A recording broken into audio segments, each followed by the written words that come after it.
잠언이라고 있습니다. 잠언은 속담에서 속담, 쉽게 말해서 발 없는 말이 천리 간다 이런 거 있잖아요. 그게 잠언입니다. 잠언을 모아놓은 것이 잠언서인데요. 성경에서 잠언서는 지혜서 중에 하나로 분류가 됩니다. 지혜서라고 하면은 욥기, 그리고 이 잠언, 그리고 전도서 이 세 권을 가리켜요. 욥기 같은 경우에는 고난이 나오죠. 그래서 고난에 대해서 우리가 어떻게 바라봐야 할 것인가, 지혜죠. 그 다음에 잠언에는 우리 살면서 일상생활 중에 우리가 만나게 되는 일들에 대해서 우리가 좀 지혜를 알려줍니다. 그 전도서의 경우에는 우리 인생을 통틀어 봤을 때 무엇이 지혜롭게 사는 길이냐, 여기서도 논하고 있죠. 그래서 이 세 권을 지혜서라고 하고 그 중에 한 권입니다. 보통 잠언은 솔로몬이 지었다라고 쉽게 그냥 우리가 얘기를 합니다. 그렇게 얘기해도 꼭 틀린 것은 아닌데, 사실은 솔로몬이 많은 내용을 지었지만 솔로몬 외에도 다른 저자들이 또 이 잠언들 많은 내용을 지었습니다. 그래서 이 잠언은 그런 이 사람 저 사람이 지은 그런 글들의 모음집이에요. 이 사람들이 살던 시대들도 다 다릅니다. 같은 시대에 살던 사람들도 아니에요. 그러니까 계속 그런 그 지혜로운 말들이 이제 이어져 내려왔겠죠. 그것들을 갖다가 다 이렇게 하나로 엮어낸 것이 잠언서이다, 이렇게 보시면 그래도 정확하겠습니다. 자, 격언, 속담이라고, 이게 잠언이라고 말씀드렸는데, 속담, 격언, 여기에는 어떤 기능이 있어요. 이것들은 다 우리의 삶의 지혜를 담고 있습니다. 그리고 이런 것들은 사실 꼭 이 성경이 아니더라도 모든 나라에, 또 모든 시대에 다 이런 것들은 늘 있어 왔습니다.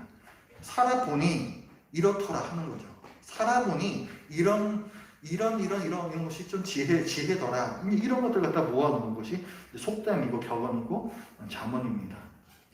근데 이 속담은 발 없는 말이 천리 간다 하면은 굉장히 짧은 한 문장이잖아요. 하지만 그걸 통해서 정말 내가 말조심을 해야 되는 거구나, 이걸 우리가 아는 거죠. 그러니까 이 짧은 문장을 통해서 강렬한 의미를 전달할 수 있는 것이 바로 속담입니다. 그리고 우리 이 성경에 실려 있는 이 잠언은요, 크게 한 2개 정도로 분류를 할 수가 있어요. 1장부터 9장까지는 이제 한 덩어리 여러 개의 덩어리의 어떤 이야기 모음입니다. 그래서 이것들은 이 덩어리 그 덩어리에는 어떤 문맥이 있는데, 10장부터 마지막 장 31장까지는 문맥이 없어요. 그냥 발 없는 말이 천리 간다 이거하고 아니 땐 굴뚝에 연기 나랴, 사실 아무 관계가 없는 말들이잖아요. 이런 것들 갖다 쭉 모아놨습니다. 그렇기 때문에 우리가 다른 성경을 볼 때는 앞뒤 문맥을 보면서 왜 이런 얘기가 나오는 건가, 이거 파악하는 게 굉장히 중요한데, 잠언에서는요 그렇게 하시면 안 돼요. 오히려 이상하게 해석을 하실 위험성이 많습니다. 그냥 이 뒷부분 9장부터의 부분은 그냥 요게 그냥 다 따로따로구나, 문장 하나가 다 따로따로구나, 요렇게 생각을 하시기 바랍니다. 10장부터. 자, 요 잠언에서는 지혜에 대해서 많이 얘기를 합니다. 지혜, 그래서 지혜서라고 부르는 건데, 히브리어로는 호크마라고 해요. 호크마, 이게 지혜입니다. 근데 성경이 말하는 지혜는 과연 뭐냐? 세상의 지혜가 있고 성경이 말하는 지혜가 있잖아요. 근데 성경이 말하는 지혜는 당연히 세상이 말하는 지혜하고는 다릅니다. 세상이 말하는 지혜는 결국은 나를 중심으로 하는 지혜예요. 어떻게 하면 내가 더 잘 살 수 있느냐, 결국 이게 지혜란 말이죠. 성경에서 말하는 지혜도 어떻게 하면 잘 살 수 있느냐, 그걸 말해요. 그걸 말하는데 구체적인 내용을 보면은 세상에서 말하는 지혜와는 다르다는 거죠. 성경에서는 먼저 지혜서에서는, 성경의 지혜서는 고난에 대해서 얘기를 합니다. 아까 우리 욥기가 고난에 대해서 얘기한다는 말씀 드렸죠. 성경은 이 고난을 하나님의 질서 안에서, 하나님의 다스림 안에서 그 고난을 해석을 해요. 관점입니다. 그것이 지혜라는 거죠. 요 지혜서는 세 권이 있다고 말씀드렸잖아요. 욥기, 잠언, 전도서. 근데 이 세 권이요, 다 지혜서인데 고난에 대해서 바라보는 관점은 달라요. 똑같은 지혜인데도, 똑같은 성경 안에 있는 성경적인 지혜인데도 고난을 바라보는 관점이 다릅니다. 욥기 같은 경우에는 어떻습니까? 욥이 부당한 고난을 받는 거잖아요. 사실은 이유를 알 수 없는 고난을 당하는 거잖아요. 그렇죠? 그러면 여기 잠언은 어떤가? 잠언은 인과 응보에 대해서 얘기해요. 네가 악을 행했으므로 고난을 당한다. 악인들은 고난당하고 멸망당한다. 그걸 얘기를 해요. 그러니까 잠언을 보면은 우리의 어떤 생각하고 잘 드러났습니다.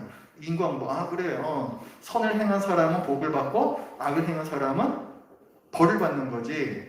인과응보의 원리대로 잘 굴러간다는 얘기죠. 하지만 우리의 실생활은 어때요? 꼭 그렇지 않죠. 거기에 대해서 답을 해주는 게 바로 욥기이고 그리고 전도서입니다. 그러니까 이 지혜서 이 세 권을 다 전체적으로 우리가 봐야지 그 입체적인 시각을 갖고 있을 때에 우리 삶 중에 일어나는 고난에 대해서 올바로 이해할 수 있다는 거예요. 잘못된 양극단이 있는 거죠. 이 세상은 무조건 인과응보의 원리대로 흘러간다. 아닙니다. 물론 하나님께서 그 원리를 두셨지만 뭐 그렇게 흘러가지 않아요. 반대극단은 뭐예요? 이 세상은 인과응보의 원리와는 관계가 없이 흘러간다. 이것도 잘못된 겁니다. 하나님께서는 인과응보의 원리를 사용하시되 하나님의 주권과 사랑 안에서 그것을 사용하십니다. 하나님의 계획은 우리 생각과 달리 매우 넓고 깊기 때문에 인과응보의 원리라는 그 한 가지 원리로만 이 세상을 움직이시지 않으세요. 그렇기 때문에 이런 입체적인 시각을 이 지혜서 세 권에서 모두 다 강조합니다. 그 다음에 성경이 말하는 지혜 두 번째는 하나님을 경외하는 게 지혜다라고 얘기를 해요. 하나님을 경외하는 것이 지식의 근본이다, 지혜의 근본이다 이렇게 얘기를 합니다. 이게 무슨 말일까요? 왜 하나님을 경외하는 것이 지식의 근본이 되고 지혜의 근본이 될까요? 하나님께서 온 우주 만물을 다 지으셨죠. 그리고 다스리고 계십니다. 그렇기 때문에 그 하나님을 경외할 때에 우리 주위에서 돌아가는 자연과 역사를 이해할 수가 있는 거예요. 그것을 배후에서 다스려 가시는 분이 하나님이시기 때문에 그 하나님을 경외할 때의 자연과 역사의 의미를 올바로 파악할 수 있다는 것입니다. 그렇기 때문에 하나님을 경외하는 것이 지식의 근본이 돼요. 그리고 진정한 복과 형통은 하나님 앞에서의 의로운 생활을 통해서만 주어진다. 이런 것을 깨닫고 또 그렇게 살기로 결단하는 것, 이게 바로 지혜입니다. 결국은 하나님을 경외할 때에 내가 어떻게 살아야 할 것이냐가 정해지는 것이고 그것이 지혜로운 삶이라는 거예요. 그다음에 세 번째, 특히 이 잠언서는요, 젊은이들을 대상으로 주어진 지혜들입니다. 오늘날에도 이 세상에 많은 가치관들이 있어요. 이것이 맞다, 저것이 맞다, 이것이 진리다, 그런 것들이 많이 있습니다. 사실 지금 이 현대사회에서는요, 우리가 매스컴에서 늘 접하죠. 도덕과 윤리가 많이 무너져가고 있는 시대입니다. 절대적인 기준이 무너지고 있기 때문에 그래서 저마다 정말 사사시대처럼 자기의 옳다고 생각되는 대로 행하기 때문에 이런 이상한 일들이 많이 나오는 거예요. 근데 이런 사회에서 이 잠언은 우리에게 다시금 삶의 기준을 알려줘요. 하나님의 뜻이 어디에 있는지를 알려줍니다. 그것을 특히 젊은이들에게 알려준다는 거죠. 오늘 본문에서도 보겠지만 젊은이들에게 주는 지혜다, 이렇게 그 표제어로 시작을 합니다. 이 잠언은 여러 명의 저자들이 함께 지었다고 그랬는데 이 중에는 왕들이 몇 명 있습니다. 이것도 어떤 의미를 갖는 거죠. 왕은 나라를 다스리는 사람이잖아요. 근데 왕이 혼자서 나라를 다스리지 않습니다. 다른 관리들과, 그렇죠? 정부 관리들과 함께 나라를 다스려 가잖아요. 그러니까 이게 왕이 누구에게 가르친다라는 것은 결국 이 나라를 잘 다스려 갈 수 있는 그런 정치인들, 장래가 유망한 그 젊은이들을 모아놓고 지혜를 알려주는 일종의 학교로서 이 지혜를 전달하는 그런 내용입니다. 그래서 이 시대를 책임질 젊은이들에게 일단 너희들이 개인적으로 의롭고 정직하게 살아야 하며 또한 이 나라를 그런 의로운 나라로 바르게 다스려야 한다. 이것을 가르쳐주는 것이 바로 잠언입니다. 그러니까 오늘날에도 굉장히 중요한 의미를 갖죠. 잠언의 구조입니다.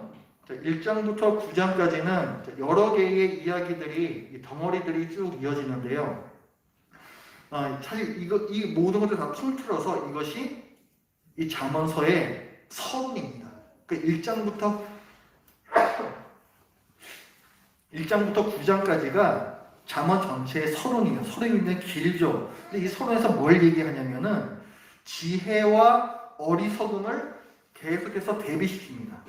그래서 어리석음을 따라갔을 때는 죽음이고 지혜를 따라갔을 때에는 생명이 있다. 이걸 계속해서 9장까지 몇 개의 이야기를 통해서 알려줘요. 이것이 잠언의 서론이고, 왜 이것이 나오느냐? 앞으로 10장부터는 전혀 문맥이 없는 얘기들이 나오잖아요. 그거에 뼈대를 잡아주는 거예요. 앞으로 나올 얘기들은 다 이런 바탕에서 하는 얘기들이야. 그것이 1장부터 9장입니다. 그래서 10장부터는 이제 문맥이 없는 그 얘기들이 쭉 나오고요. 그 다음에 31장 마지막 부분에 가면은 현숙한 여인에 대한 시라고 해서 총 22절입니다. 그 히브리어 문자가 알파벳이 22개거든요. 그래서 지금에서 뭐 영어의 A, B, C, D로 시작하는, A로 시작하는 문장, B로 시작하는 문장 해가지고 22개의 문장이 나와요. 그런 형식을 통해서 현숙한 여인을 칭찬하는 내용이 나옵니다. 근데 이 현숙한 여인이 뭐냐면은 1장부터 9장까지의 내용을 보면은 지혜 여인으로 나와요. 지혜 여인. 그러니까 지혜 여인과 내가 결혼을 해서 사는 거죠. 그것이 복이다. 그걸 얘기하는 거예요. 그래서 이 앞뒤로 어떤 지혜 여인에 대해서 얘기를 하고 그 가운데에는 어떤 지혜에 대한 여러 가지 이야기를 갖다 안에 끼워놓고 이런 구조로 되어 있는 것이 잠언입니다. 자, 그러면 오늘 본문을 함께 보시겠습니다. 잠언